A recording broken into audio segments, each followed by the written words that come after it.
En el contexto de estos coloquios, ¿no es cierto?, del doctorado de Ciencias de Desarrollo y Psicopatología, y hoy día me tocaba a mí traer un invitado y muy contento de poder contar con la participación del doctor Juan Pablo Jiménez. La verdad es que, bueno, estaríamos un buen rato hablando de su currículum acá.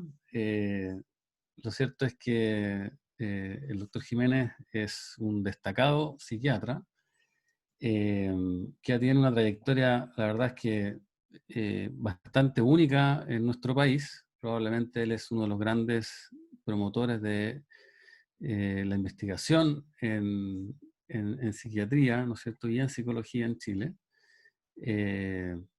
Y bueno, en esa gran trayectoria, la verdad es que gracias a su trabajo, muchas personas, incluyéndome a mí, nos hemos podido ir desarrollando también en nuestros propios caminos como investigadores y científicos. La verdad es que su aporte es difícil de conmesurarlo, de evaluarlo, medirlo, pero él, bueno, ha recibido una cantidad importante de reconocimiento en nuestro país, incluyendo nuestro premio Dr. Luis Tapa Villanueva el año 2018, si no me equivoco, Juan Pablo. La verdad es que es un verdadero honor, Juan Pablo, tenerte aquí. Me siento muy contento que hayas decidido participar y otorgarnos unos minutos y mostrarnos un poco de tu perspectiva, ¿no es cierto?, en el estudio y la investigación, y en este caso con un énfasis en lo último que ha estado trabajando, que es la depresión. Juan Pablo también está en este momento como director del Instituto Milenio del Estudio de Depresión y Personalidad, una responsabilidad que ha tomado con mucha fuerza y que creo que le ha dado un tremendo empuje también al Instituto Milenio. Así que nada, pues Juan Pablo, agradecerte. La verdad es que tu presencia, insisto, es un verdadero honor para nosotros y un privilegio poder escucharte y conocer un poco en qué, en qué estado de reflexión te encuentras, que me imagino, como siempre, estás en cosas nuevas. Es difícil seguirte la velocidad de tu trabajo, pero bueno, me imagino que nos iremos con mucha idea y con muchas preguntas también, con todo lo que tú nos puedes contar hoy día. Así que nada, sin más, te dejo la palabra, Juan Pablo, para que te puedas explayar y contarnos un poco qué nos traes hoy día. Bueno, muchas gracias, Jaime, muy cariñosa tu palabra. La verdad es que a mí, bueno, a mí me gusta mucho poder conversar y transmitir lo que estamos haciendo, y además, la verdad es que lo que yo he hecho en estos últimos 20 o 30 años, la verdad es que siempre ha sido con mucha gente, y ha sido organizar grupos, animar grupos y trabajar con mucha gente. Entonces, la verdad es que con ustedes tengo una relación especial, en realidad, especialmente contigo y con... he estado atento yo al surgimiento de este programa doctoral, me has contado todo el desarrollo, y así que estoy muy contento de hoy día hablarles acerca de lo que estamos trabajando. Mire, espero que no sea problema que las diapositivas están en inglés. Bueno, en todo caso yo les puedo dejar esto después, si quieren ustedes, se los puedo mandar a Jaime o a María Súper, Jesús, súper. el PDF, y se quedan con él, entonces se lo pueden repartir a las personas. Ahora, no tengo idea cuántos están escuchándome. No tengo ningún Tenemos, contacto visual. ¿Cuántos somos? 30 personas conectadas. Ya, perfecto. Y ustedes son alumnos del programa de Sí, son doctorado de alumnos. Psicología del Desarrollo. ¿Ah? Exacto, pero también hay Ya, otra gente que se ha conectado porque es una actividad ya, abierta. Entonces hay estudiantes del me, doctorado y otras ya. personas que se interesaron. Me parece. Mira, lo que voy a hablar yo es sobre el paradigma emergente en investigación en psiquiatría y salud mental, paradigma emergente en el siglo XXI, con algún ejemplo en el estudio de la depresión. Este es un tema muy amplio y muy grande, digamos, y básicamente voy a hablar sobre un tema que a ustedes yo creo que les interesa, porque voy a hablar básicamente en el estudio de la depresión, el tema del trauma temprano, o sea, el impacto etiopatogénico del trauma temprano en la depresión del adulto. ¿Mm? Súper bien. Bueno, entonces yo creo que ahí se acerca bastante a lo que usted, digamos, la orientación general del programa. Bueno, estas son las disclosures, no tengo ningún conflicto de interés que declarar. Los estudios, lo que voy a mostrar son cosas que hemos hecho en Fondesit, en un proyecto en el cual también ha participado Jaime, en fin, también en MIDAP, etc. Ya. Eh, lo que voy a hablar yo, voy a hablar en primer lugar hoy día sobre los fundamentos, espérate, voy a poner esto ya, los fundamentos del nuevo paradigma de investigación en psiquiatría y psicología clínica. Ahora, el problema del pleomorfismo clínico en depresión, que es un problema, digamos, a la hora de investigar depresión, pero eso nos habla precisamente de la complejidad del nuevo paradigma. ¿Cuál es nuestra perspectiva de estudio de la depresión en MIDAP? Y después voy a pasar al tema del impacto del trauma, de la adversidad temprana, de vida temprana sobre la patología del adulto, y el impacto más específico del abuso infantil en la estructura, la función y la conectividad del cerebro. Y finalmente, algunas consideraciones muy generales, porque ese tema todavía está en desarrollo, digamos. ¿Cuáles son las consecuencias de estos hallazgos en el tratamiento de pacientes severamente perturbados o pacientes severamente deprimidos más bien, ¿no? Eh, Nosotros somos investigadores en psicoterapia, esa es nuestra casa original. Entonces, la verdad es que nos interesa llegar a lo que podríamos llamar una tratamientos basados en el mecanismo etiopatogénico. Ese es uno de las metas, digamos, de la investigación eh, en psiquiatría actualmente. Ya. Entonces veamos un poco qué pasó en la psiquiatría del siglo XX. Mira, la psiquiatría del siglo XX, la verdad es que nos encontramos con un problema, que había muchas psiquiatrías diferentes. Hay una historia ahí que no se las voy, es una historia bien interesante, pero es larga. Eh, Básicamente el siglo XIX, un psiquiatra, un neuropsiquiatra alemán que se llamó Wilhelm Griesinger, eh, inauguró el paradigma anátomo-funcional, paradigma lesional, que es el paradigma propio de la neurología. ¿Qué significa eso? O sea, Griesinger dijo, todas las enfermedades mentales son enfermedades del cerebro. ¿Mm? Eh, o sea, y ahí se hizo una correlación, empezó a hacerse una correlación entre lesiones, producto, por ejemplo, de accidentes vasculares encefálicos, o producto de tumores, o producto de accidentes, o producto de traumatismo, y qué pasaba con las funciones neuropsicológicas. Ese fue el primer paradigma. Entonces ahí aparece, de ahí nace toda la neurología. La neurología sigue prácticamente todavía recurriendo muchísimo a ese paradigma, y ese fue el primer paradigma psiquiátrico. El problema es que dio bastante poco en psiquiatría, porque todo el estudio anatómico, eso probablemente ustedes lo saben, dio bastante poco. En este momento ya como estamos en la microanatomía, estamos usando, digamos, resonancia magnética funcional, en fin, ha empezado a rendir fruto ese paradigma. Sin embargo, en la época fundacional de la psiquiatría, o sea, finales del siglo XIX, principios del siglo XX, no dio nada, digamos, ¿no? No dio mucho, no había mayores alteraciones macroscópicas, y recuerden ustedes que en esa época recién se estaba terminando, y ni siquiera, sí, terminando, estaba en auge el estudio anatómico del cerebro, el estudio macroscópico, ni siquiera se estaba recién descubriendo la sinapsis y las neuronas, por lo tanto estamos muy al inicio. ¿Mm? Ahora, en esa misma época, precisamente aparece Sigmund Freud como un neurólogo, un neuropatólogo, que se vuelca a estas enfermedades que se llamaron psicogénicas, por ejemplo, la histeria. La histeria que ha desaparecido un poco de los diagnósticos, pero que es un cuadro que se conformó a principios del siglo XX.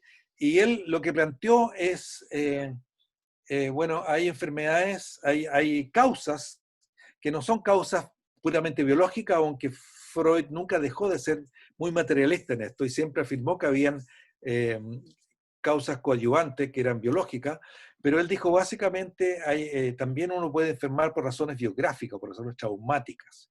En fin, lo dejo ahí nomás.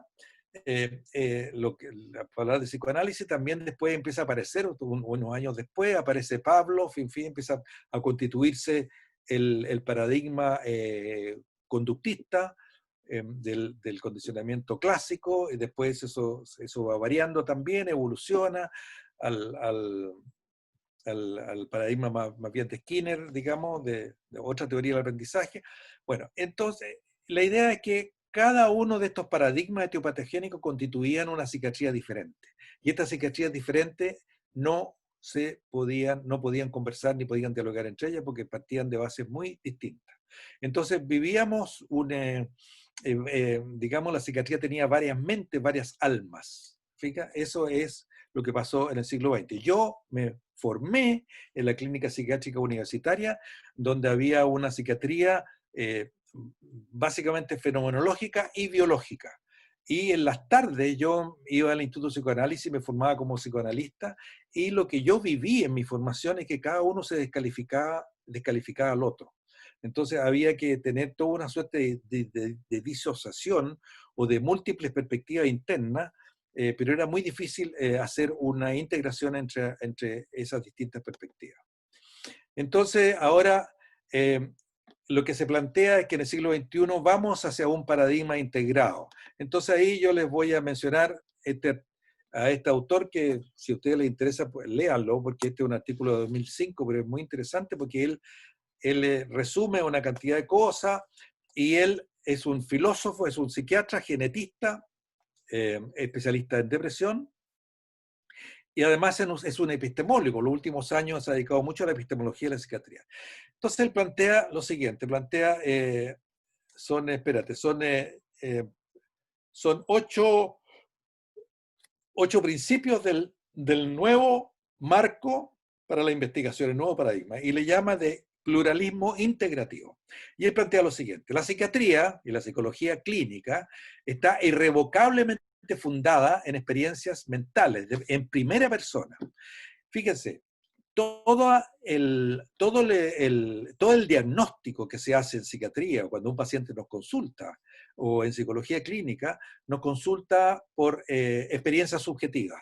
Nos dirá que se siente bajoneado, que se siente angustiado, que escucha voces, en fin, que no puede dormir en la noche, en fin, son puros relatos, son puras narrativas, y nos cuentan historias, en fin, etcétera, puras narrativas en primera persona. A diferencia de la medicina somática, que uno puede examinar a la persona físicamente y puede encontrar lo que se llaman los signos. ¿Ah? O sea, podemos ver una cantidad de cosas con los ojos, podemos escuchar cuando auscultamos a un paciente el funcionamiento de su corazón o de sus pulmones, podemos tocar a los pacientes, palparlo a ver si el hígado está grande o no. En psiquiatría no existe eso, y si existe es muy, muy, muy marginal al diagnóstico. Podemos ver, es verdad, si una persona se mueve demasiado cuando habla, podemos inferir que está angustiado, pero son siempre inferencias, no llegamos a la experiencia misma, que es donde se basa el diagnóstico. Ya. Ahora, también plantea que desde Descartes, y esto se sigue a un autor que se llama Damasio, Antonio Damasio, eh, eh, eh, que planteó en realidad, y algo que fue muy importante para el desarrollo de la ciencia, que planteó de que el alma, o sea, la psiquis, la mente, lo que llamamos mente ahora, y el cuerpo son dos cosas diferentes, donde el cuerpo es una máquina, o sea, el cuerpo, y en eso tenemos que pensar, el cerebro es una máquina, pero el alma no es una máquina, el alma es un alma. Que Descartes era un cristiano, digamos, algo que ni siquiera Aristóteles había hecho, ¿eh? Pero él como que consolida una diferencia entre, son dos tipos de seres, es una diferencia ontológica entre el alma y el cuerpo. Ahora, eso hasta el día de hoy bueno, ha tenido efectos positivos porque permitió la matematización de toda la ciencia, permitió el nacimiento de la fisiología, en fin, etcétera. ¿Ah? Pero el problema es que la parte psicológica, el alma, digamos, quedó fuera de la posibilidad de transformarse en una ciencia. Por eso, finalmente, en el siglo XX empieza el desarrollo de la ciencia. Entonces, y ahí básicamente lo que plantea también Kendler es que la mente no es un epifenómeno, o sea, un fenómeno que surge, como una especie de producto secundario del cerebro, sino que en términos de causalidad existe una causalidad en dos direcciones. O sea, y esto está comprobado empíricamente, digamos, tanto hay una causalidad del cerebro a la mente como de la mente al cerebro. O sea, obviamente si alguien se cae y se traumatiza, digamos, se produce un trauma cerebral o hay un accidente vascular cerebral, eso va a tener efectos mentales. O sea, lo que vamos a ver, cambios en la mente. La persona va a quedar con un deterioro o lo que fuere.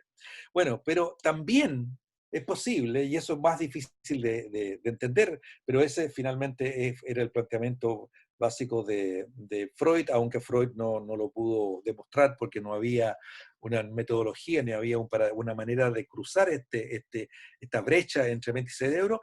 También es posible pensar de que los cambios mentales, y cuando hablo de mente estoy hablando de mente, de la psicología, pero también estoy hablando de la cultura, o sea, de toda esta mente expandida que es la que compartimos con los demás y compartimos en lo que llamamos las instituciones culturales. Por lo tanto, y esto es muy importante porque esto es de origen, por ejemplo, a las neurociencias afectivas. Junto con esto, a finales del siglo XX surgió la psicología cognitiva, pero también a finales del siglo XX empezaron a una serie de científicos a decir, pero los afectos son muy importantes. De hecho, fíjense, yo creo que la prueba mayor de la causalidad mente-cerebro es el suicidio. O sea, una persona por razones psicológicas puede llegar a destruir el cerebro, o sea, destruirse el mismo. Bien. Ahora, otra cosa muy importante, los trastornos psiquiátricos, los trastornos mentales son fenómenos etiológicamente complejos, por lo tanto no podemos esperar, y aquí dice un descubrimiento tipo espiroqueta. La espiroqueta es la bacteria que es causante de la sífilis, cosa que precisamente fue el descubrimiento de la espiroqueta en el tejido cerebral de pacientes que habían muerto por lo que en esa época era un cuadro muy polimorfo, que tenía que ver con la sífilis, o sea, las expresiones psiquiátricas de la sífilis, o sea, la sífilis terciaria, que puede ser confusional u otra que cuando es crónica conduce a una enfermedad que se llama la ataxia motora o la parálisis general, que era una enfermedad muy común a finales del siglo XIX. Bueno, entonces a principios del siglo XX, en 1909, en el Charité, el hospital de Berlín, descubrieron que en el cerebro de estas personas había espiroqueta, por lo tanto ahí, fantástico, es lo que siempre busca la medicina, lo que se llama la unidad diagnóstica, lograron en un solo mecanismo etiopatogénico, en una sola causa, la espiroqueta, lograron unir una cantidad de cuadros semiológicamente diferentes. Bueno, eso no es posible pensarlo ahora. Nada, aquí tenemos una multicausalidad, tenemos muchísimas causas que confluyen para formar, y además es más complicado como lo vamos a ver. Ahora, entonces él plantea que para esto es necesario tener un pluralismo, como epistemología básica, un pluralismo explicativo, que es preferible a los enfoques explicativos monísticos, especialmente al reduccionismo biológico, por ejemplo, que diría, diría, depresión es igual a un déficit de serotonina, que sería un solo nivel de los 15 niveles que hay probablemente explicativos en relación a la depresión. Por lo tanto, la psiquiatría necesita moverse de lo que él llamó la batalla de los paradigmas, precientífico, ese paradigma, que fue el propio del siglo XX, hacia un enfoque más maduro que sea capaz de abrazar de la complejidad, pero junto con modelos que sean empíricamente rigurosos y pluralistas, ¿se fija? O sea, tenemos que hacer un mapa que considere múltiples niveles explicativos y tenemos que ser capaces de alguna manera de permitir que estos niveles explicativos conversen entre sí. Finalmente dice, tenemos que aceptar un reduccionismo por parches, ¿ah? Porque en algunos, hay algunos cuadros que en algunos aspectos no tienen una explicación más que solamente en un nivel. Entonces tenemos que aceptar eso, ¿te fijas? Y eso es en el fondo lo que hacemos muchos psiquiatras cuando decimos, bueno, si lo único que tenemos a mano es, por ejemplo, si la persona no es susceptible o no es posible hacer una psicoterapia u otro tipo de intervenciones, una persona deprimida, bueno, tenemos que, qué sé yo, recurrir al medicamento solamente. Pero la idea en la investigación es, a través de una integración paso a paso, tratar de explicar los caminos, digamos, etiológicos que constituyen esta complejidad. Bueno, y esto lo voy a pasar muy rápido, lo probó haciendo un estudio bibliométrico. Dijo, ya este paradigma está instaurado, porque dijo, en estudio, investigó en el año 2013, en una serie de papers, como 20 papers psicológicos y psiquiátricos, que hablaban sobre teología, y miren, aquí hay qué sé yo, 12 niveles, ¿ah? Genética molecular, neurociencia molecular, neurociencia del sistema, genética agregada, otros misceláneos, neuropsicología, personalidad, actitudes, síntomas, y aquí más hacia la derecha estaría lo psicológico y lo social, el medio ambiente, la biografía, el medio ambiente individual, el medio ambiente familiar y el medio ambiente comunitario. Y mostró que habían ya estudios multinivel. ¿Mm? Se fijan, de 2 niveles o uno o de más niveles, ¿se fijan? En la cual van mezclando. Y esto es muy importante porque eso es lo que nosotros hemos adoptado en el MIDA. Bueno, y lo que propone él como, como paso para el futuro el desarrollo de la investigación en psiquiatría y psicología clínica es primero continuar determinando factores de riesgo válidos en los niveles y subniveles principales, o sea, tenemos que también continuar la investigación del siglo XX, clarificar mecanismos causales, y la idea sería cómo las causas singulares trabajan juntas, y ahí el énfasis está en juntas, para lograr el resultado que ninguna de ellas produce por sí sola, ¿no? Y una última cosa, que es un tema más bien de teoría clínica, es cómo podemos pasar de todos estos datos en tercera persona, porque la investigación funciona obteniendo resultados en tercera persona, y aquí tenemos que traer a colación el nombre de un científico chileno que ha sido muy importante en esto, que fue Francisco Varela, que habló de la neurofenomenología, en la cual él precisamente el tema era cómo pasar de la tercera persona, que es el tipo de enfoque propio de la ciencia, a la comprensión en primera persona, porque esa es precisamente el terreno en el cual nos movemos los psiquiatras y los psicólogos finalmente. O sea, empezamos nosotros preguntándole al paciente acerca de su experiencia subjetiva, y a eso le ponemos hacemos clasificaciones diagnósticas y terminamos finalmente haciendo indicaciones que tienen que ver y tienen que ser capaces de concitar la motivación y la colaboración del paciente. Y eso pasa por establecer lo que ya también se llama una relación en segunda persona. O sea, la primera persona, que es la subjetividad del paciente; la tercera persona, que son los hallazgos de la ciencia empírica, de la neurociencia, se pueden unir solamente a través de una relación en segunda persona. O sea, como ambas, también se llama una relación intersubjetiva, que es la relación terapéutica, la relación del profesional con su paciente y al revés. Ya, ahora vamos a ver el estudio de la depresión, vamos a ver cómo esto se aplica al estudio, cómo lo hemos tratado de desarrollar, y este es un ongoing research, o sea, estamos en eso, hay muchos flecos, muchos problemas que están pendientes, pero en fin, yo les voy a dar un panorama general.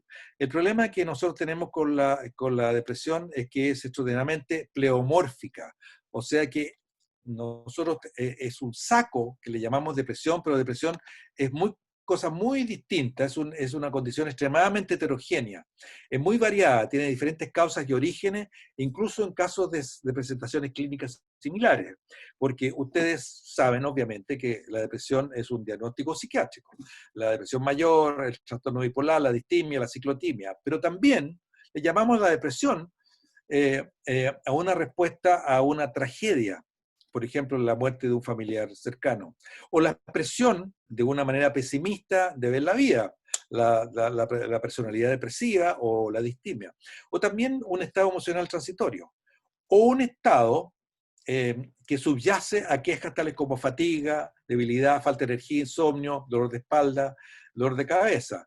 Esto es un diagnóstico que es hecho por una tercera, por un psiquiatra, por un psicólogo, y incluso a veces el paciente mismo que consulta ni siquiera sabe que tiene una depresión, sino que es una depresión que se llama, qué sé yo, enmascarada o descabezada, es una depresión física, ¿no?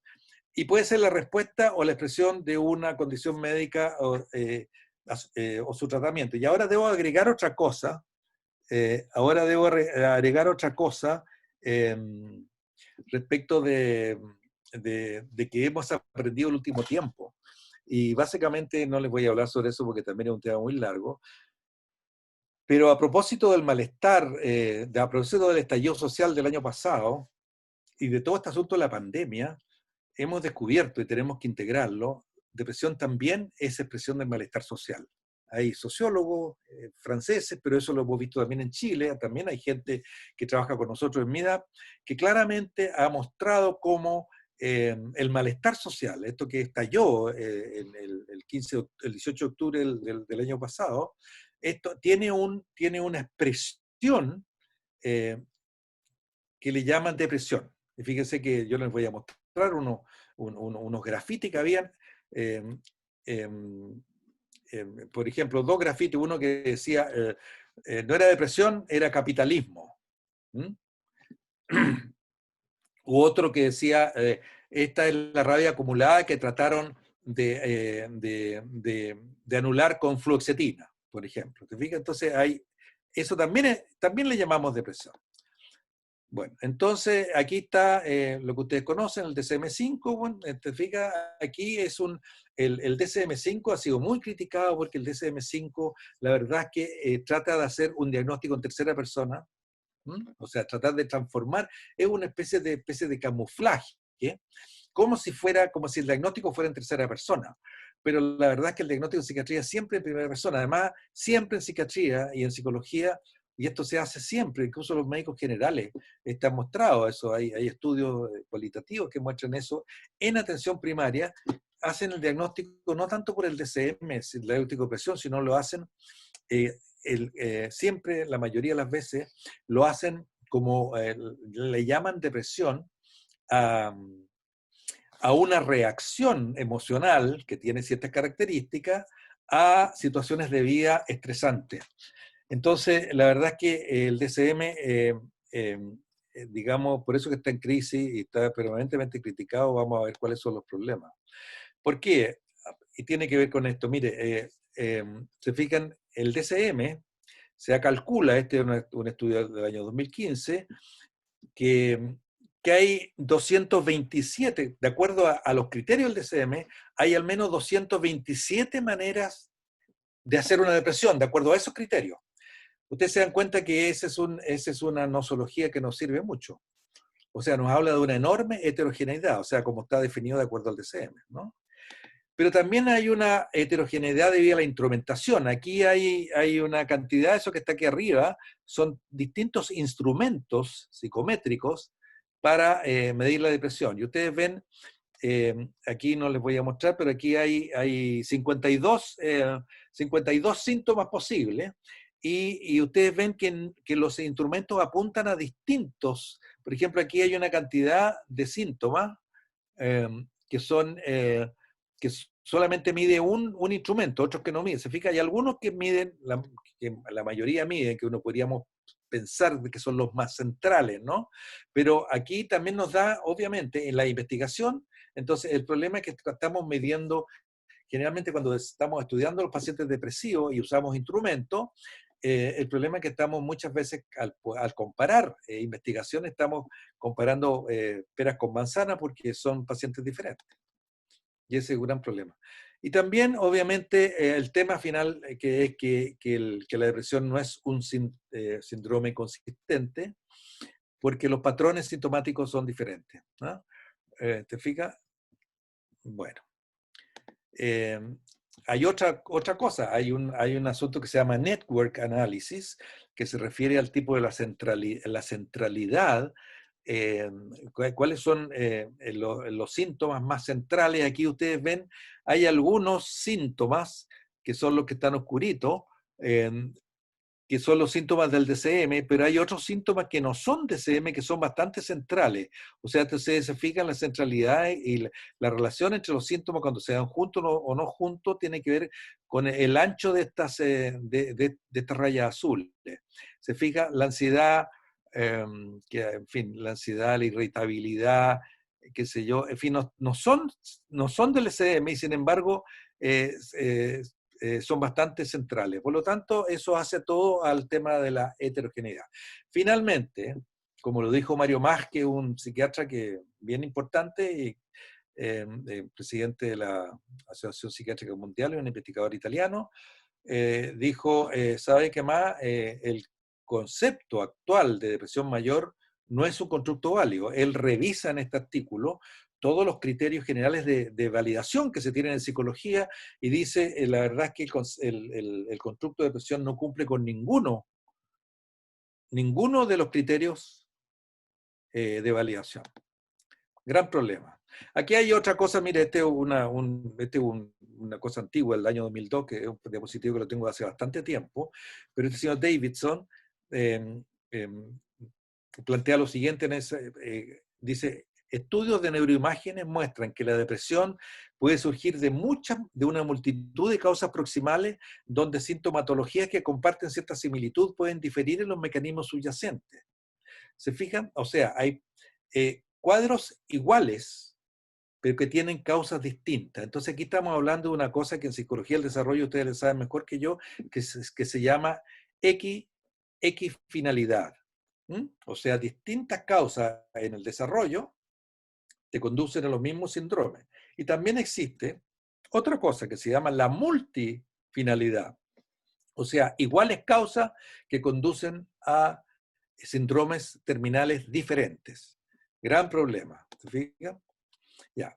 Y esto es lo que Thomas Insel, que fue director del Instituto Nacional de Salud Mental de Estados Unidos, explica de por qué la nosología, o sea, la taxonomía psiquiátrica no puede ser pareada con la etiología, que es, digamos, el non plus ultra, o sea, es la meta de la investigación, de una investigación científica que pueda sustentar tratamientos basados en mecanismos. Piensen ustedes qué sería la medicina si eso no existiera. Estaríamos, o sea, el tratamiento médico, y ese ha sido el gran éxito de la medicina, precisamente busca y se basa en los estudios de fisiopatología que unen los síntomas con los mecanismos subyacentes. O sea, las enfermedades no son una colección de síntomas meramente, como se describe en la medicina, sino son una colección de síntomas que tienen en mayor o menor medida explicación fisiopatológica, o sea, se sabe cuáles son los mecanismos. Entonces resulta que ahora sabemos que hay muchas fiebres diferentes, pero son fiebres que tienen distintos mecanismos de producción. En cambio, el siglo XIX, por ejemplo, la fiebre tifoidea, que claramente era como la fiebre, era la enfermedad que tenía más tipos de fiebre, ¿ah? La verdad es que como que no se sabían los mecanismos, los libros se dedicaban a describir las formas y los cursos de las fiebres, pensando, tratando de hacer pronósticos, simplemente porque no había tampoco mucho tratamiento. Los tratamientos eran muy inespecíficos. Entonces lo que dice Thomas Insel dice, la debilidad de los DCM es su falta de validez, lo mismo que dijo Maj en relación a la depresión. A diferencia de nuestras definiciones de, por ejemplo, la enfermedad isquémica cardíaca, el linfoma o el SIDA, los diagnósticos de DCM están basados en un consenso acerca de clúster de síntomas clínicos, no en medidas objetivas de laboratorio. En el resto de la medicina, esto podría ser equivalente a crear un sistema diagnóstico basado en la naturaleza del, suponte tú, la naturaleza de, que me apareció un letrero ahí, no sé, la naturaleza del dolor de pecho o la calidad de la fiebre. De hecho, el diagnóstico basado en los síntomas, alguna vez común en otra área de la medicina, ha sido reemplazado por lo que les decía, por un más bien diagnóstico fisiopatológico y por lo tanto eso es lo que rige a la hora de indicar el tratamiento. ¿Ah? Entonces la tarea del siglo XXI es pasar de la batalla de los paradigmas a un integralismo, pluralismo integrativo. ¿Se fija? Es la disciplina del siglo XXI, dice Kendler, se focalizarán crecientemente en el estudio de los sistemas biológicos completos, tratando de entender cómo las partes componentes colaboran para crear un todo. Y esto es lo que les decía, tenemos que asumir una causalidad de abajo hacia arriba y de arriba hacia abajo. Por lo tanto, bueno, no le voy a... Sí, tenemos que encontrar un terreno medio al cual podamos subir, digamos, hacia los fenómenos mentales y podamos bajar, digamos, hacia la fisiopatología. Por ejemplo, Jaime Silva trabaja precisamente en esto. ¿Te fijas? El estudio del estrés permite eso y los descubrimientos que hizo los últimos años respecto al estilo de personalidad y el estrés y las distintas respuestas al estrés, las distintas fisiopatológicas al estrés, hablan exactamente de este tema, de un nivel medio en el cual él pueda subir, digamos, a estudiar los estudios los estilos de personalidad anaclítico o introyectivo y bajar a ver, investigar, por ejemplo, la reactividad o el tema del cortisol y el estrés. De eso se trata. ¿Ah? Bueno, y aquí tenemos el tema, te fijas, tenemos diferentes niveles en depresión, de etiológico, de explicativo, que obviamente hablan de diferentes teorías, modelos, diferentes disciplinas. Te fijas, aquí está la genética, la neurología, la bioquímica, la fisiología, la teoría del aprendizaje, la conducta, la teoría social del aprendizaje y todo el tema de aquí falta el psicoanálisis, todas son distintas disciplinas, ¿no? Entonces, ahora, y este es el tema, ¿qué sabemos acerca de la interacción de estos diferentes niveles de organización? El problema está que todas estas, imagínate, llega un genetista y dice, en un paciente particular, ¿no? Dice, no, aquí hay un problema, qué sé yo, con el gen qué sé yo, con el polimorfismo determinado que tiene que ver con el transportador de serotonina. En fin, no, aquí hay un problema con la activación de la amígdala y la falta de regulación por la corteza frontal, en fin. Bueno, pero ¿qué pasa entre ambas? ¿Te fijas? ¿Qué pasa entre ambas? ¿O hay alguna interacción? Entonces, por eso que necesitamos diseños de investigación multinivel, o sea, tenemos que de alguna manera tratar de abarcar simultáneamente distintos niveles. Eso es lo que hizo Jaime, por ejemplo, en el estrés. ¿Se fija? Abarcó, y para sorpresa de él, porque él estaba formado en una tradición determinada, y cuando se atrevió a unir y a investigar en conjunto estilo de personalidad y reactividad fisiológica del estrés, se sorprendió de que sí encontró correlaciones interesantes. Bueno, entonces nuestra perspectiva en el milenio es precisamente esa, o sea, básicamente, porque tengo que apurarme, no les voy a hablar, nuestra perspectiva es una perspectiva multicausal. En estos 5 años, multidimensional la depresión, nosotros lo que hemos estado es mapeando el territorio de la depresión en Chile, ¿te fijas? Empotrada o anidada en el funcionamiento de la personalidad. ¿Por qué la depresión? Bueno, ustedes saben que es un problema mundial, una alta carga de enfermedades, y que nosotros tenemos, yo calculo, antes del estallido, teníamos un 20% más en promedio que el mundial. Y otra cosa que es muy importante, muy significativa, es que la diferencia entre hombres y mujeres en Chile es extraordinariamente diferente a lo que pasa en el mundo. En el mundo, la proporción de depresión en las mujeres alrededor de 2 veces más que en los hombres. Esto puede tener muchas razones, pero en Chile nos encontramos que 5 veces más. Y los estudios que hemos hecho, en conjunto con otros centros de Milenio, hablan de que básicamente esto se hace a costa de las mujeres pobres y con poca educación. Y si lo relacionamos esto con el tema del malestar social, pareciera que el malestar social, eh, básicamente, o el malestar social ha sido soportado por Chile en los últimos 20, 30 años, básicamente por las mujeres, que hay un problema de género y un problema de pobreza. Ya. No le voy a hablar sobre la depresión, pero aquí está el modelo que tenemos. Se fija, la depresión anidada en la personalidad, y hemos desarrollado esto, estudiar la cultura, la genética, la psicofisiología, el tema de cognición, emociones y conducta, la perspectiva del desarrollo y el contexto social o socioeconómico. Y esto es lo que es un pluralismo explicativo integrativo. Es un modelo, digamos, ustedes se dan cuenta que es bastante complejo todo el tema, ¿no? Por lo tanto, necesitamos un enfoque interdisciplinario. Tenemos que trabajar, y eso es lo que estamos haciendo, y eso es lo que hacemos en MIDA. Esta es la composición de MIDA. Pero lo importante es lo que quiero mostrarles yo, qué es lo que hemos aprendido en estos 5 años. Mira, tenemos muchas publicaciones, pero básicamente hemos aprendido 2 cosas. Hemos aprendido y hemos entendido el concepto o el constructo de patología compleja. Y lo segundo, y aquí esto tiene que ver con la orientación del doctorado de usted, la importancia teológica de la adversidad de vida temprana. Y de eso yo quiero hablarle. Entonces, ¿qué es lo que es una patología compleja? Bueno, simplemente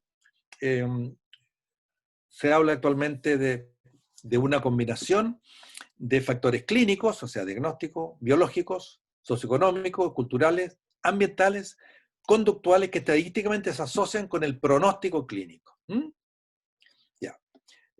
Los pacientes individuales pueden tener una combinación de factores protectores o factores de riesgo a lo largo de todos estos dominios anteriores, y el nivel total de complejidad resulta de la suma de los riesgos. Estamos hablando de suma o de multiplicación de riesgos. Interacción. Y se habla también de complejidad acumulativa, que lo que trata es de explicar cómo los factores de riesgo se acumulan e interactúan para influir en los resultados, digamos, de salud. Ya. Entonces hablamos más de complejidad que severidad. Ustedes saben que el diagnóstico en psiquiatría, en depresión, está basado en la severidad. Nosotros estamos introduciendo, y aquí incluso participamos en una red internacional para el estudio de la heterogeneidad de la depresión.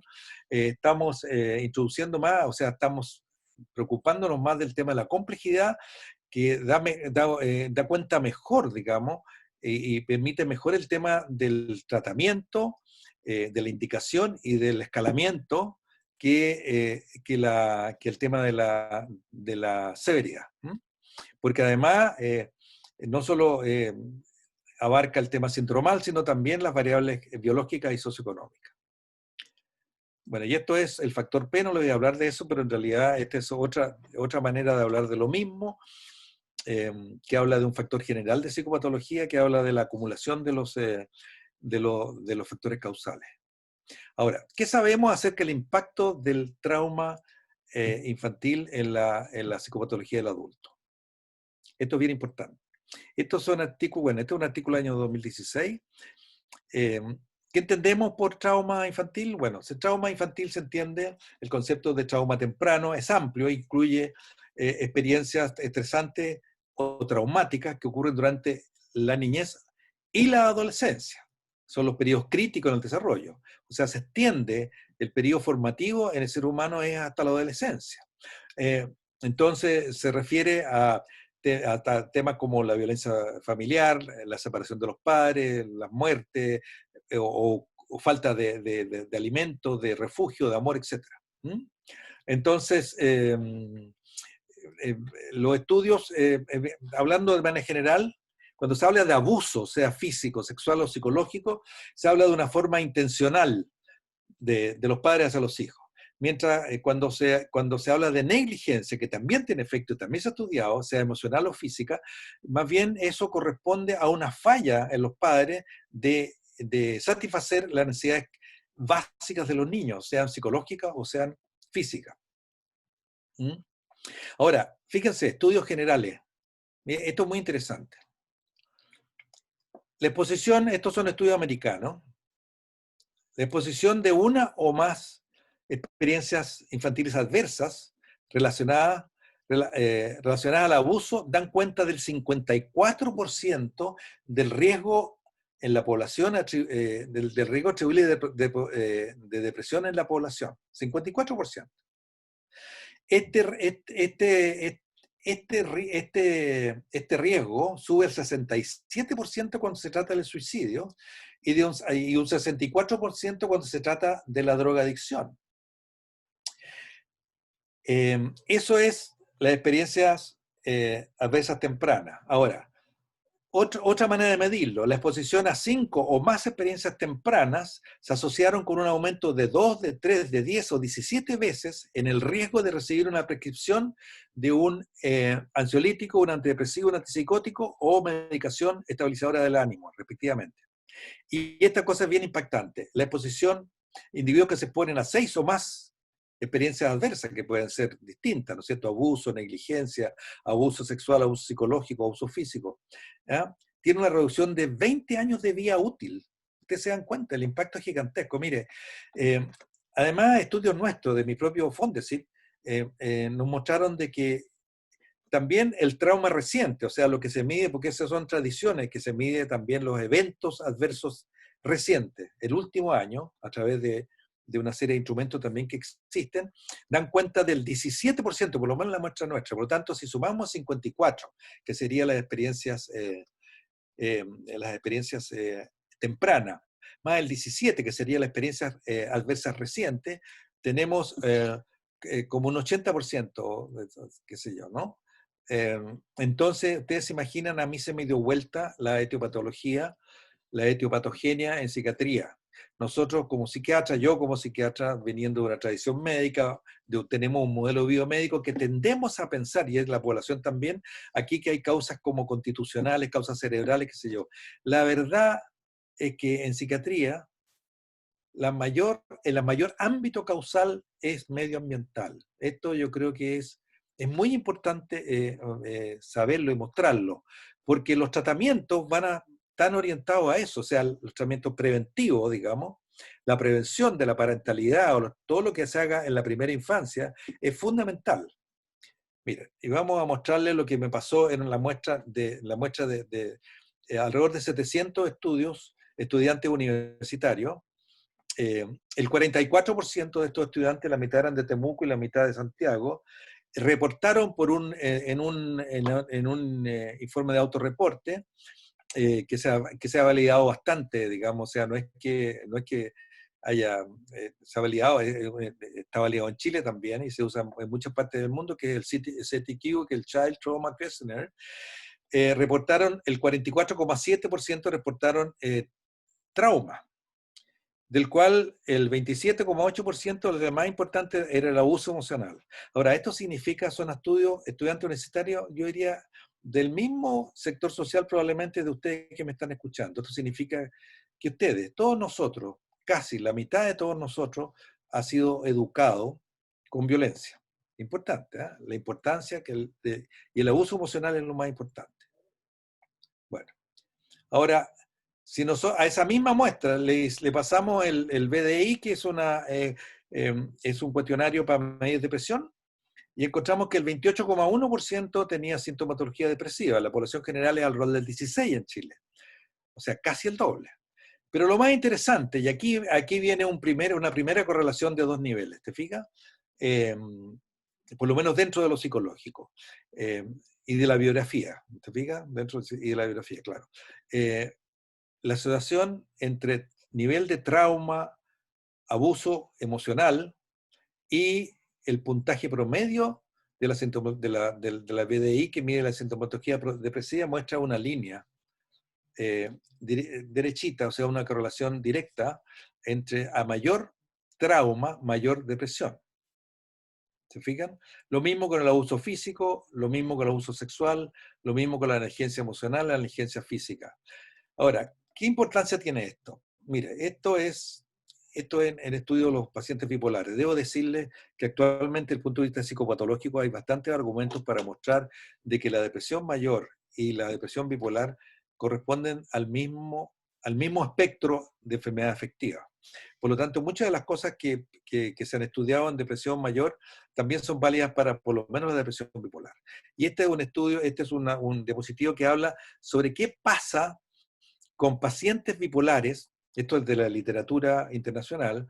¿Qué es lo que pasa con pacientes bipolares que han sido abusados? Aquí ustedes ven que resulta que el promedio en pacientes no abusados, que son bipolares, consultan primero la edad de comienzo de aparición es a los 22 años. En cambio, la edad de aparición de la enfermedad, el primer episodio, si son abusados, es a los 15 años. Y se demoran 13 años, los abusados, 13 años en consultar. En cambio, los no abusados se demoran 8 años. ¿Te fijas? Ese es un dato. Y el otro dato es que si tú tienes abuso, la enfermedad bipolar entera se va haciendo refractaria al tratamiento con el litio. Y aquí te fijas, está la paradoja. El litio se supone, podemos pensar, es un tratamiento totalmente físico. Son sales de litio que se le dan al paciente y se ha mostrado que ese es probablemente hasta el momento el mejor tratamiento contra la enfermedad bipolar y contra muchas depresiones refractarias. Sin embargo, si el paciente tiene trauma, que es un factor etiopatogénico ambiental, algo pasa en el cerebro que transforma a esos pacientes en refractarios al tratamiento. ¿Se fijan? Así que, por lo tanto, aquí nos damos cuenta de que este asunto de la relación mente-cerebro es bastante compleja. Bueno, esto mismo en el estudio que hizo uno de los alumnos nuestros del doctorado, que es el doctor Ulises Ríos, lo probó probó exactamente lo mismo en su muestra de 100 pacientes bipolares tratados en Valparaíso. Y aquí mostró, te fijas, de que el 64% de los pacientes tenían trauma. ¿Ya? ¿Te fijas? Pero aquí en su muestra el abuso sexual era más importante que el emocional. Y esto es una muestra en 367 pacientes, que eran pacientes graves, crónicos, depresivos, refractarios al tratamiento también, que estaban en terapia psicodinámica, en lo cual el 75,7% decía que reportaba trauma, pero sus terapeutas en una segunda vuelta de preguntas dijeron que el 80% estaban traumatizados y el 60% abuso emocional. ¿Se fija? Entonces, aquí mientras más, podemos concluir que mientras más severo el trauma temprano, más compleja y severa es la patología del adulto. ¿Mm? Y el abuso emocional es el riesgo más importante en la patogénesis de la depresión en relación a todo eso. Esto es lo que surge de las distintas, de las revisiones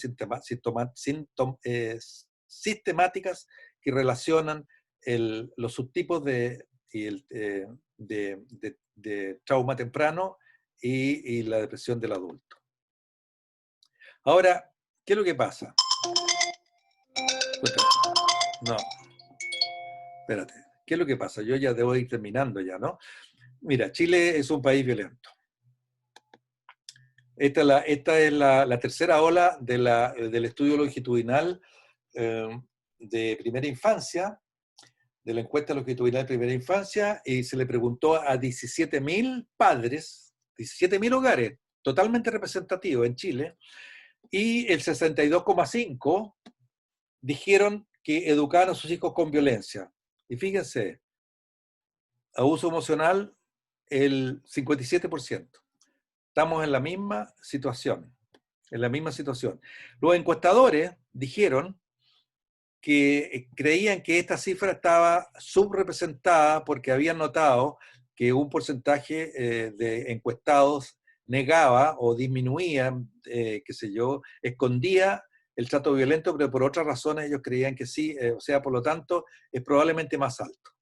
Entonces aquí hay un tema que tiene que ver nuevamente, se fija, con la cultura educativa que tenemos los chilenos. Eso es muy importante, o sea, finalmente, te fijas, y eso es muy importante incluso para la discusión constitucional que viene, eh, eh, que estamos a puerta, porque desde el punto de vista de la salud mental, y estamos aquí con datos duros, podemos decir de que Chile es una sociedad que educa a sus hijos, digamos, violentamente. No les voy a hablar más sobre esto, pero hay muchísimos datos que afirman, el CENAME, etcétera, etcétera.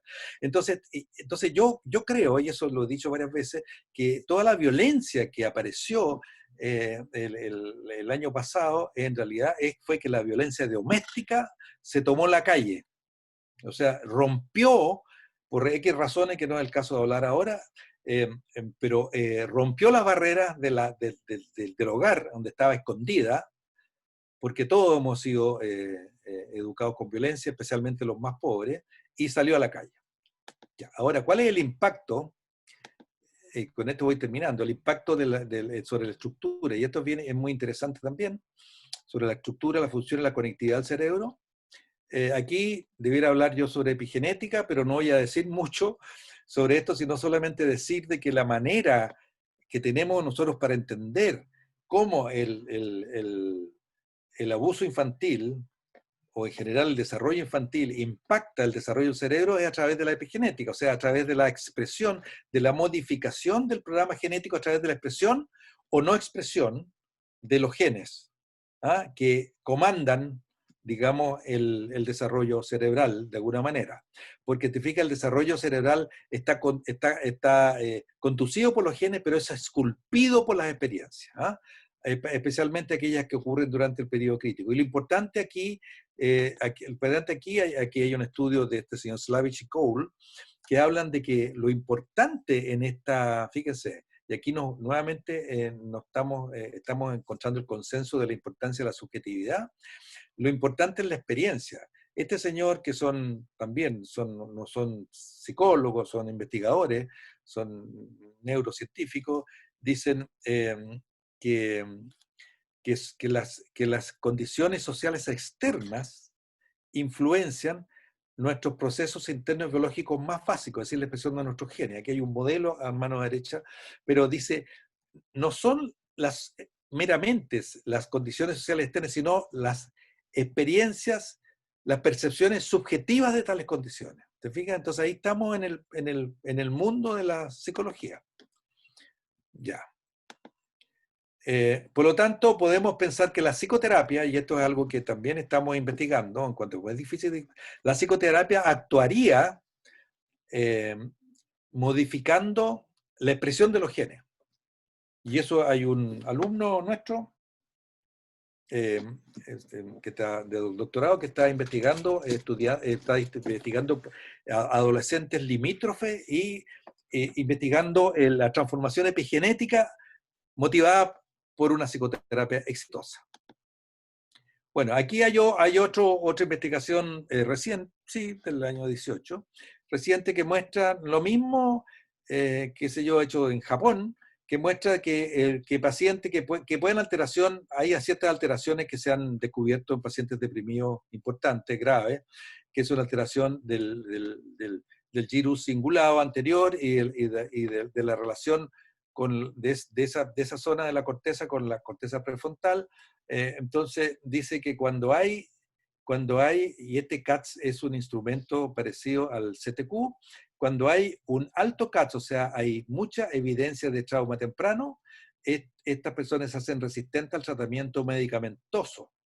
¿Se fijan? Por lo tanto, es el mismo fenómeno paradojal que les decía yo. O sea, el trauma temprano, o sea, un factor etiopatogénico ambiental, te modifica el cerebro.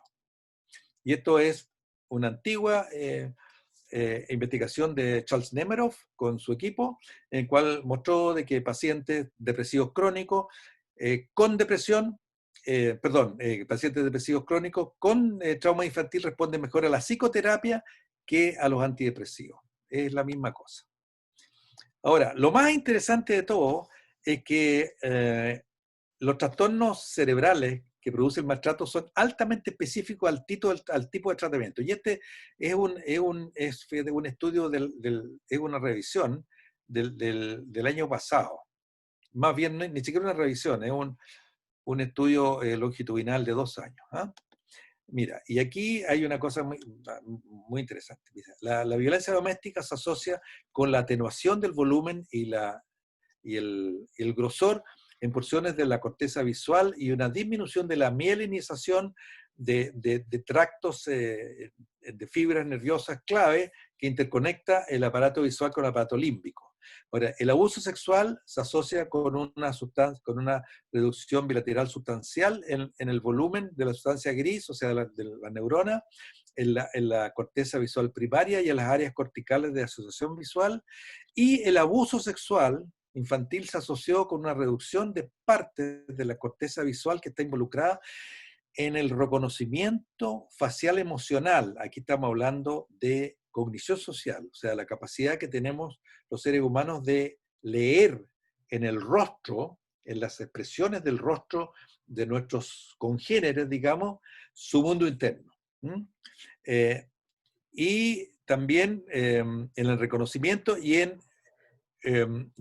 también una disminución de porciones de la corteza somatosensorial involucrada en el procesamiento de sensaciones táctiles en los genitales.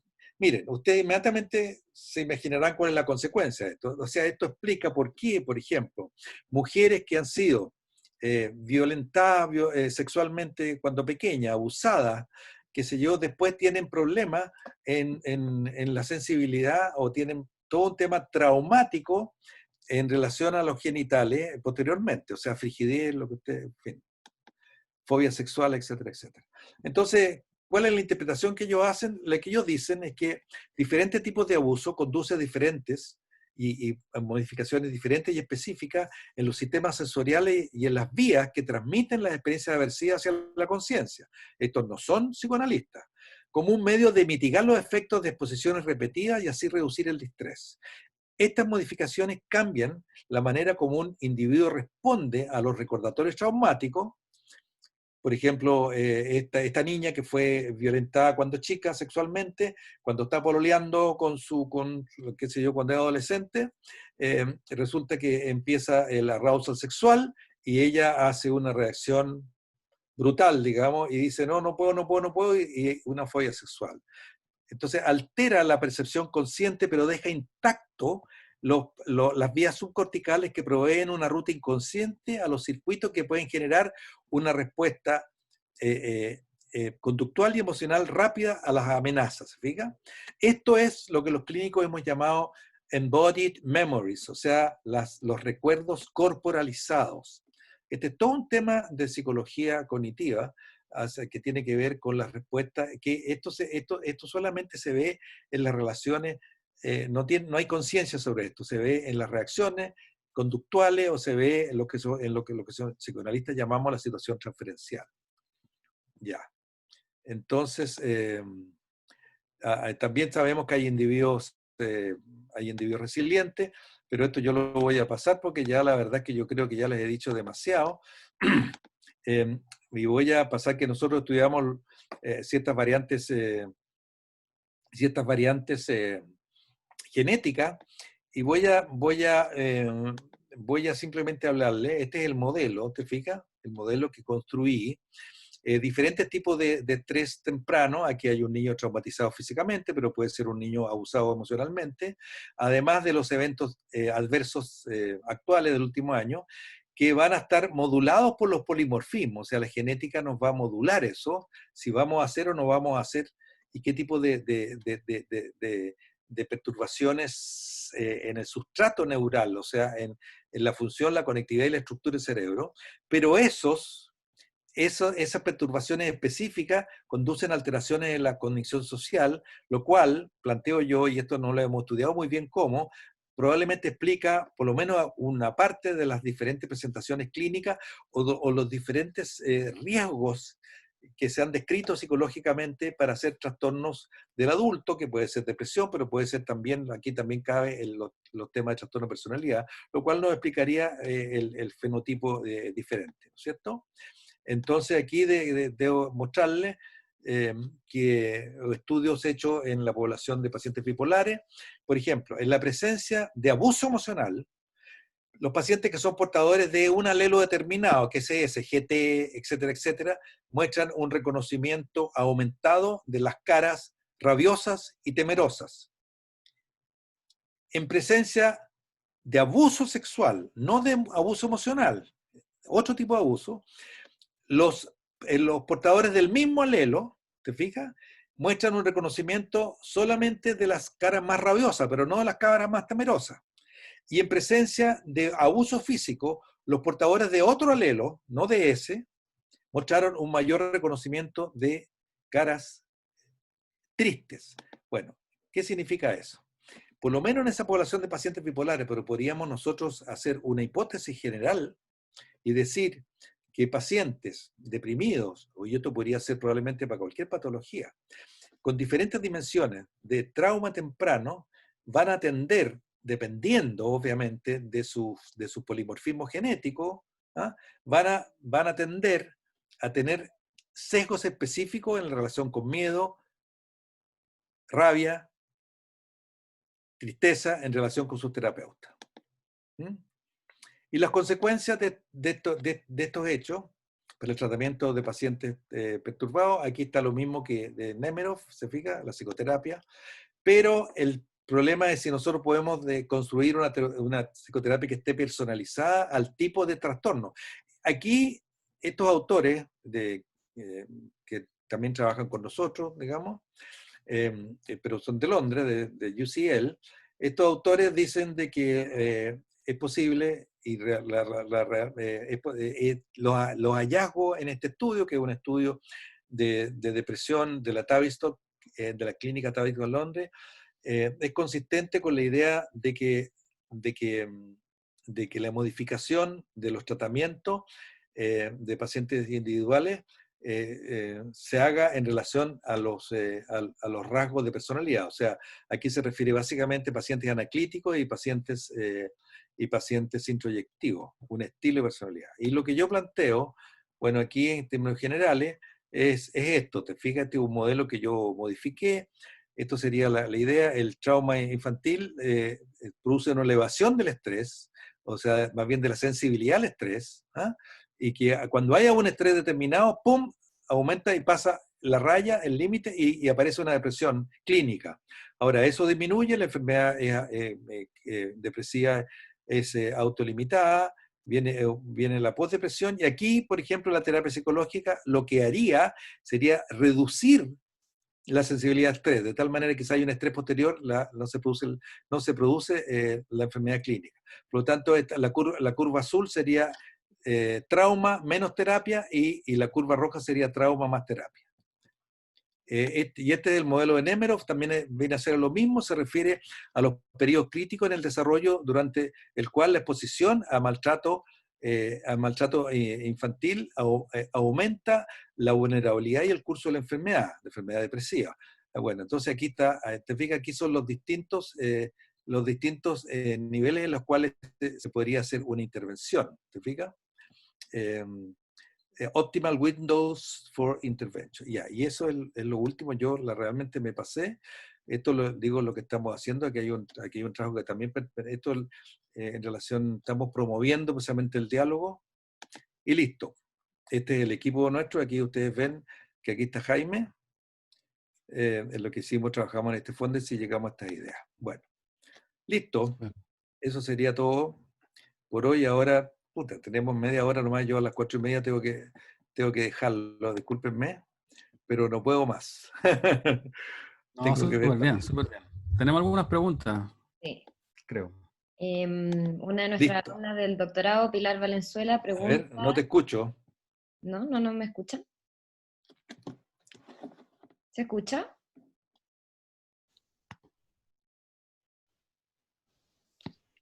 ¿Aló? Te escucho. ¿Me ¿Me escuchan? escuchas ahí, Juan Pablo?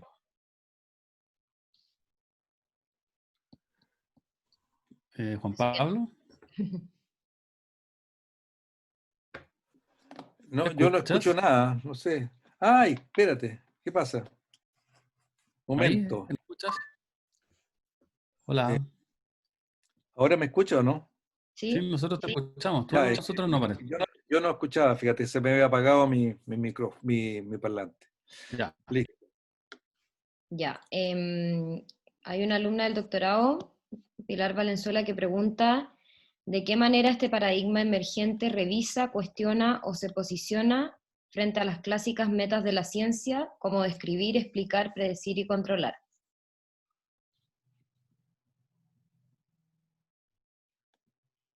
A ver, mira, hola, ¿me escucha? ¿Sí?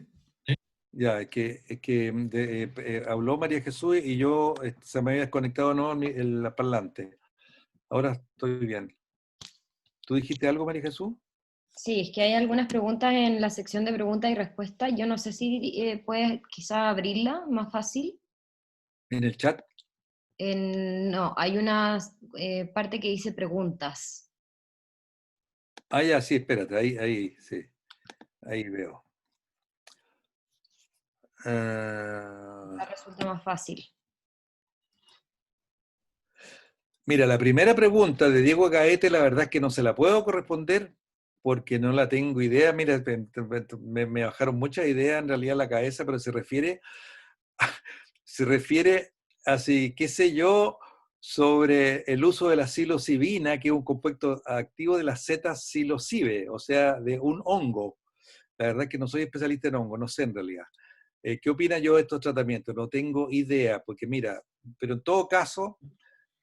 todo caso dice que sería un muy buen antidepresivo, pero mira, el planteamiento mío es que todos esos tratamientos biológicos eh, pierden importancia frente a la enorme potencia del efecto medioambiental en la depresión.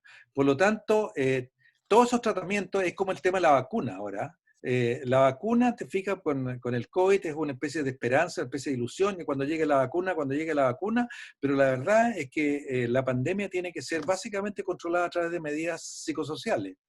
Y con vacuna, digamos, vamos a estar 2 años, yo creo, porque en que llegue a Chile, que nos vacunemos todos, yo creo que 2 años. Durante 2 años vamos a tener que.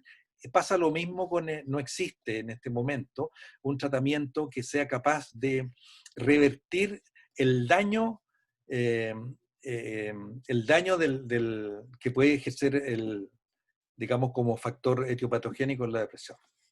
Esa sería la primera pregunta. La segunda pregunta. Bueno, no sé, a ver, Pilar Valenzuela dice, ¿de qué manera este paradigma emergente revisa, cuestiona o se posiciona frente a las clásicas metas de la ciencia como describir, explicar, predecir y controlar? No, yo creo que no cuestiona.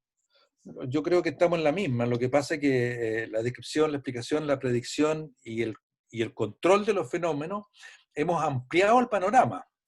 ¿Te fijas? Y aquí lo que interviene es el tema de los fenómenos complejos. Mira, hay un tema de relación mente-cerebro, y lo que explican los epistemólogos que se han dedicado a esto, epistemología, el de la ciencia y de la ciencia, digamos, la neurociencia, plantean de que los distintos niveles explicativos son recursivos. O sea, no se pueden estudiar solos, sino que porque cada uno no solo tiene un efecto, no solo tiene un impacto en el efecto final, sino además modifica los otros niveles. ¿Me entiendes? Y cada uno modifica otros niveles, por lo tanto uno no puede desagregar simplemente los efectos, porque se multiplican. Son muchos loops. No sé si me entiende lo que le estoy diciendo. Hay una retroalimentación. Eh, este es un fenómeno que estamos viendo en este momento y que se está llamando en relación a las pandemias, que se está hablando de la sindemia. O sea que es un término que acuñaron los antropólogos médicos para estudiar la depresión asociada a la diabetes, a la obesidad.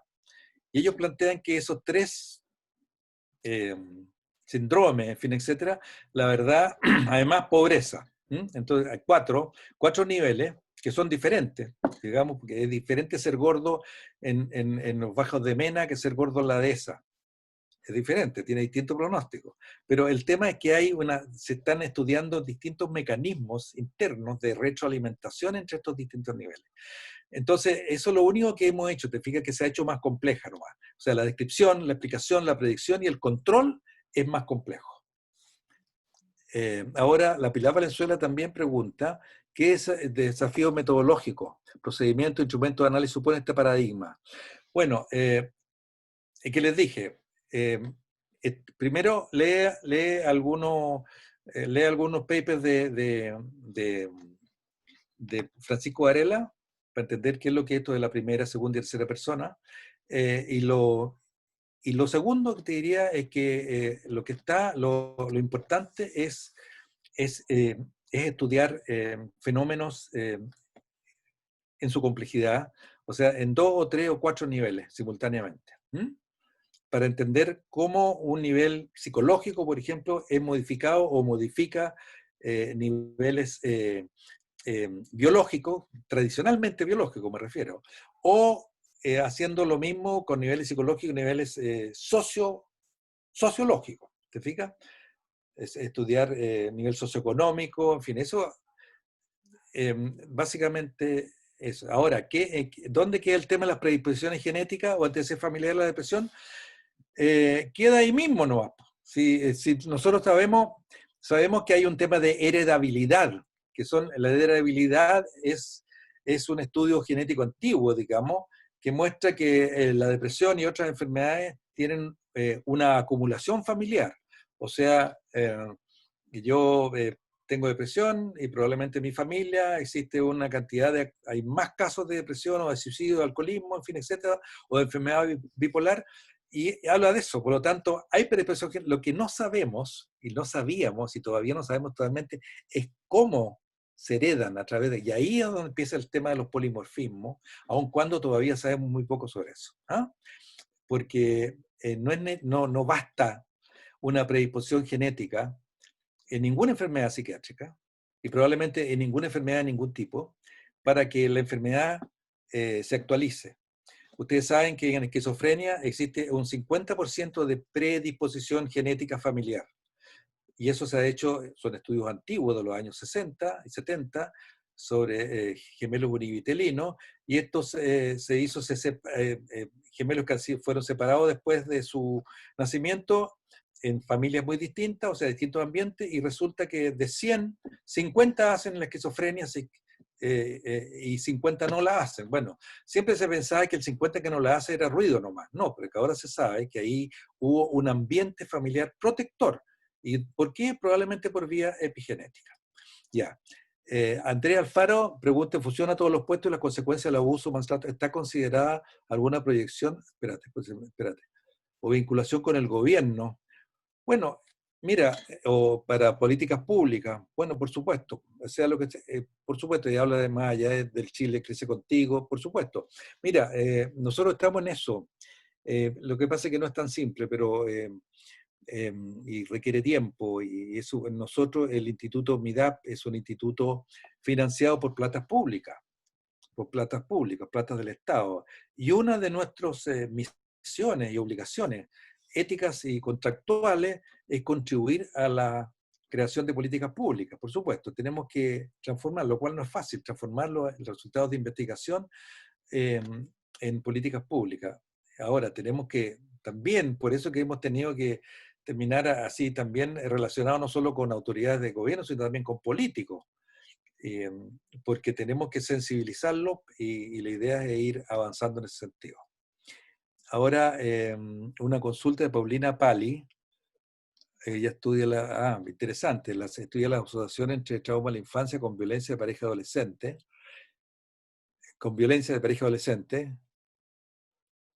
una asociación positiva. Fíjate, ella encontró que como predictor de la perpetración del abuso, una asociación positiva. O sea, entiendo que la asociación positiva es que una pareja adolescente con violencia, no, espérate, una pareja adolescente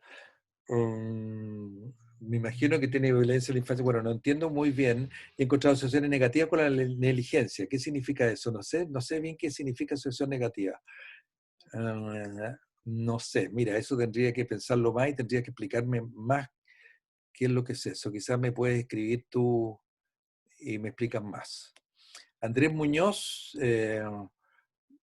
cuando menciona sobre distintos niveles o ámbitos que afectan la depresión y la psicopatología, ¿se podría hablar de Network Psychopathology? Supongo, mira, no sé bien qué es lo que es Network Psychopathology, pero entiendo seguramente, sí, la idea es eso, ¿te fijas? Que tenemos que considerar distintos niveles y ámbitos etiopatogénicos para entender en general la psicopatología. Claro, entonces habría que establecer una red, de acuerdo. Ahora, Evelyn Caro pregunta, la Paulina Pale abajo me dice que mayor abuso predice mayor perpetración. Claro, bueno, mira, ese es el tema. Eso es un indicio que va en la línea de lo que yo les dije de la violencia de las calles que hubo en octubre del año pasado. O sea, yo les dije que yo tenía la impresión de que la violencia doméstica, o sea, niños que habían sido abusados en su infancia, se tomaron la calle. Y de hecho ya hay muchos indicios y estudios que muestran de que la primera línea estaba representada básicamente por niños del Sename o por gente muy pobre que venían. Incluso les voy a decir de que hace un tiempo estuve en una reunión Zoom con Benito Aranda, que trabaja ahí, que se lleva un psicólogo que muy conocido, que trabaja y dijo que él había sabido de que muchachos de la población ahí del Castillo y de los Bajos de Mena habían hecho una gran fiesta, eh, no sé, en enero, por ahí, de todos los que habían estado en la primera línea. Y él dijo que esos niños eran todos niños que eran soldados del narcocrimen. Así que, y niños probablemente y seguramente que fueron abusados cuando pequeños. Ahora, Evelyn Caro, ¿usted considera que en el caso de alta carga alostática genera intolerancia a estímulos estresantes más que un acostumbramiento a los sucesos por la modificación química que se produce ante una constante activación del sistema neurosimpático? Y esto puede depender de disposición o podemos hablar de condiciones generales. Mira, no sé bien, no sé bien. No sé bien, fíjate, no podría decirte, fíjate. Tendría que pensarlo porque, claro, el problema, lo que sí sabemos es que en la etapa temprana, y esto hay estudios interesantes en rata, eso fue todo el estudio de Michael Meany en ratita, que mostró que en la etapa formativa muy, muy precoz, digamos, recién nacido, las modificaciones del ambiente, o sea, separaciones de la madre, en fin, etcétera, cambiaban el nivel de calibración de todo el sistema neuroendocrino. Entonces, esos bebés, digamos, tenían una reactividad al estrés aumentada, de tal manera que cuando eran mayores y había algún evento estresante, inmediatamente hacían una hiperreacción al estrés. ¿Ah? Entonces, ese modelo puede explicar. Entonces, ahora, ahí, bueno, no habría acostumbramiento, entiendo yo. ¿Mm? Entonces, cuando tú dices por una modificación química que se produce ante una constante activación del sistema, esa constante activación estaría inscrita en el cerebro a través de un imprinting temprano. ¿Mm? Ya. Ahora, mayor negligencia, menor. Mira, la Pali me pregunta si mayor negligencia, menor perpetración. Fíjate que no sé, pero eso sería interesante saberlo. Yo tampoco lo entiendo. Lo que no entiendo bien es que mayor negligencia, no sé, fíjate, pero es interesante. Mira, una de las cosas de la ciencia y de los estudios de este tipo, para no ponerme grandilocuente, es que precisamente muchas veces te dan resultados que no calzan con tus teorías. Entonces ahí tenemos que seguir investigando. Además, cuando se dice, por ejemplo, todo lo que yo he dicho tiene que ver con, todo lo que yo he dicho tiene que ver con estudios que se han hecho, en los cuales, no sé, un 80, 90% de los estudios apuntan en una dirección, pero hay un 10, 20% que son hallazgos contradictorios, que uno los elimina, ¿te fijas? Pero la verdad es que probablemente estudios posteriores o ulteriores los van a integrar y van a dar explicación por qué estas contradicciones. Tienes que seguir estudiando. Bueno, yo tengo que retirarme ahora. Tienes que salir, sí. Le agradezco Eh, mucho, pero son las 8:30. sí, pues, Juan Pablo, muchísimas gracias. Muy interesante tu presentación. Gracias por nombrarme ahí en varias partes. Me acordé mucho de nuestro estudio de estrés, cortisol. Y en verdad, como siempre, muy interesante escucharte. La verdad es que hicimos un tránsito súper interesante. Me hubiera gustado hacerte una pregunta también, pero bueno, ya está un poco tarde. Así que nada, pues dejarte cordialmente invitado para el próximo año, a ver si nos puedes volver a acompañar y seguir conociendo un poco tus reflexiones, tus propuestas, ¿no es cierto?, en el ámbito de la psiquiatría, cómo fue el comienzo, y también en el ámbito específico de la depresión, cómo fue la segunda parte que presentaste. Ya. Así que Oye, yo este PowerPoint en PDF se lo voy a mandar a la María Jesús para que le excelente, interese. ¿Ya? excelente. Bien, Súper. Muchas muchas gracias. gracias. Muchas Chao. gracias, Gracias a las Pablo. personas que asistieron hoy día también. Que les vaya súper bien. Nos estamos Chao a viendo todos.